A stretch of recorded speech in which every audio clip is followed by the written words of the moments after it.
A basketball legend is hating all over the Knicks, and I'm here to break it all down. All that and much more on the Knicks Digest. What's up, guys? It's your boy Dariel from Knicks Digest. Let's get right into today's video. So Shaquille O'Neal on his podcast, the Big Podcast, is talking about the New York Knicks. New York is a place that's built on hype, that controls the hype. They haven't won, you know what it says. But ooh, New York, New York. They're nowhere near close to winning a championship. Now, first and foremost, I'm not sure exactly where this hate is coming from. And before I give my thoughts on the actual roster buildup of the Knicks, I want to talk a little bit about Shaq. Shaquille O'Neal, yeah, he's probably, top 10, top 15 player of all time. And whenever I do my top 10s, I always do from like the 1980s on, because in my opinion, anything before the 1980s, the competition wasn't really at an all-time high. And on top of that, if we're going back to like the 50s and 60s, and we're including Bill Russell, Will Chamberlain, Bob Cousy, and all those type of players, like a lot of those players, they had two jobs. Like they played in the NBA, but they also had jobs in the summertime to support them. So when you take that into account, they weren't able to put all of their energy and put all of their focus into their craft. But that's a topic for another day. So whenever I do my top 10s, I always talk about from the 1980s on. And right now, freestyling, you got to have Magic in there. You got to have Bird in there. Of course, you got to have Michael in there. You got to have Tim Duncan, who I think is super underrated. That's 4 right there. LeBron James is in there, obviously. That's 5. Kareem Abdul-Jabbar is in there. That's 6. And this is in no particular order. This is just names that I'm throwing out right now. If we're talking about from the 1980s up until present day, then yeah, you got to throw Kobe in there. You got to throw, I guess Shaq would be in the top 10. Shaq and Kobe, honestly, there would probably be anywhere between, if I'm putting the names in order, in my opinion, they would be anywhere between 7 and 10. They would definitely not crack the top 5, and that's a topic for another video. But going back specifically to Shaq, we can make the argument that Shaq actually, he was underwhelming. We can make the argument that Shaq's career was underwhelming. Like, if it wasn't for his ego, as well as Kobe's ego, and if they were able to remain together, they won 3 out of 5, I believe, because they won 3 in a row. And then after they three-peated, they lost in the following season in the playoffs to the San Antonio Spurs. And then after that season, they retooled and they signed an old Gary Payton and they signed an old Karl Malone. Now, they were able to get to the finals, but they lost to the Detroit Pistons in 5 games. And everybody says, every hooper, every basketball analyst says that that's the biggest upset in NBA history. So when you take a look back at Shaq's career, like I said earlier, it's a bit underwhelming. And then after that, he went to Miami. And when he got to Miami, he was definitely on the downside of his career. Well, not on the career, but he was on the downside of his prime. In the first season, they made it to the Eastern Conference Finals, but they lost to the Detroit Pistons, I believe. And in the second season, that's when they actually broke through and they beat the Dallas Mavericks in the finals. But Dwayne Wade was the best player on the team all those years that Shaq was on Miami. So Shaq does have 4 rings, but you can say that if Shaq actually paid attention to his craft and he actually worked on his craft, a la a LeBron James, a la a Kobe Bryant, or Michael Jordan, Shaq could very well be the best player of all time. So again, I'm not exactly sure where this hate is coming from Shaq. Maybe he always wanted to be a Knick and it just never ended up being that way. Even though after Miami, he went to Phoenix, and then from Phoenix, I think he went to Cleveland, and then it was Boston. Like, the end of Shaq's career is 100% ring chasing, and he was just looking to tie Kobe in 5 rings. But now I want to move towards the roster development of the New York Knicks.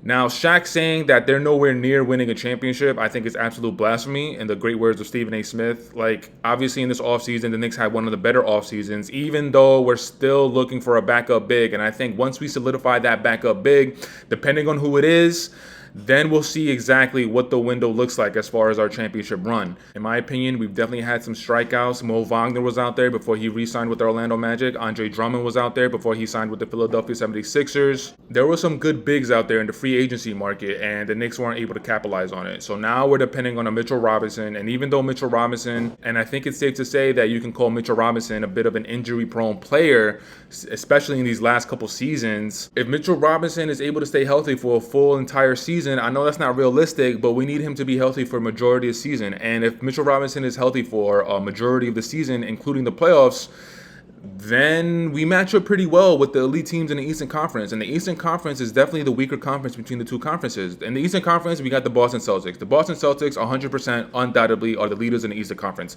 They're head and shoulders above everybody else. So the Boston Celtics, they're actually in a little bit of a different stratosphere. And then everybody else is below the Boston Celtics, and the Knicks fit right in that category. You got the Knicks, you got the Milwaukee Bucks, you got the Philadelphia 76ers, and of course, you got the Miami Heat. Miami Heat, you can never sleep on because you got the ghost of Jimmy Butler, who's waiting for every April to come around, and who then turns into Jimmy Jordan. The Milwaukee Bucks with Giannis, you can never sleep on Giannis, but with the chemistry between him and Dame, we're not exactly sure if it's worked, and we're not exactly sure what kind of Dame we're going to get. Last season, you can make the argument that he was coming from Portland to Milwaukee. It was a new situation. It was a new offense. It was a new everything was new to Dame. And on top of that, I believe he was going through a divorce. So last season was pretty intense for Damian Lillard. And then on top of that, he ended up, I believe, straining his calf, or it was an injury that Dame suffered in, I think, like game 2 or game 3 of the first round of the playoffs. So with the season under Dame's belt, he has a little bit more time to just gel with the team, to gel with Giannis Antetokounmpo as well. So Milwaukee, they're definitely going to be a team to look out for, to see what kind of noise they make throughout the regular season and into the playoffs. And the Philadelphia 76ers, low-key, they had a really, really good offseason. Everybody's going to be talking about the signing of Paul George, but I actually think it's everything else they've done around the signing of Paul George. They signed Andre Drummond to back up Joel Embiid, who's a great veteran NBA big, who's known as a really good rebounder. They re-signed Kelly Oubre. They signed Eric Gordon. And of course, they re-signed Tyrese Maxey, who's going to be completing the so-called big 3 of the Philadelphia 76ers. But the New York Knicks are right there, making that blockbuster trade of Mikal Bridges, and now we got 2 of the top 5 perimeter defenders in the league with Mikal and OG. We have players to match up against Boston. Jason Tatum and Jaylen Brown. We got OG and Mikal Bridges, and we could definitely switch that. If OG wants to be matched up against Jason Tatum, or Mikal wants to be matched up on Jason Tatum, we could do that. And the same thing goes for Jaylen Brown. And then we got Jalen Brunson going up against Drew Holiday. That's not going to be an easy matchup, but Jalen Brunson could definitely hold his own. And we got Julius Randle, who's probably going to be playing the 4, going up against Al Horford, and I'm definitely taking Julius Randle in that matchup. Al Horford, I think, is pushing 40. Julius Randle is in his prime.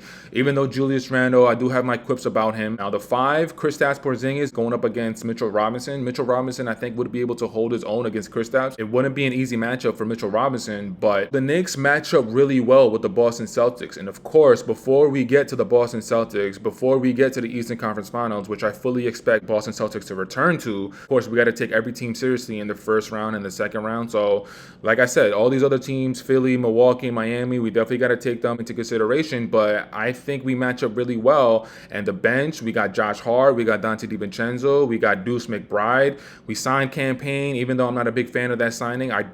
Campaign as a 3rd string point guard, I'm not mad at, but if Campaign is going to be the first point guard coming off the bench to replace Jalen Brunson, then I'm not too happy about that. I'd rather give those minutes to Deuce. Deuce is already proven, and he's actually already had bigger games than Campaign, and I believe in all of his career. The New York Knicks, man, like I said a little bit earlier, the Boston Celtics, who are the creme de la creme of the Eastern Conference, there's that second tier, and that's where New York is, that's where Philly is, that's where Miami and Milwaukee is, but I think New York might be at the top of that second tier.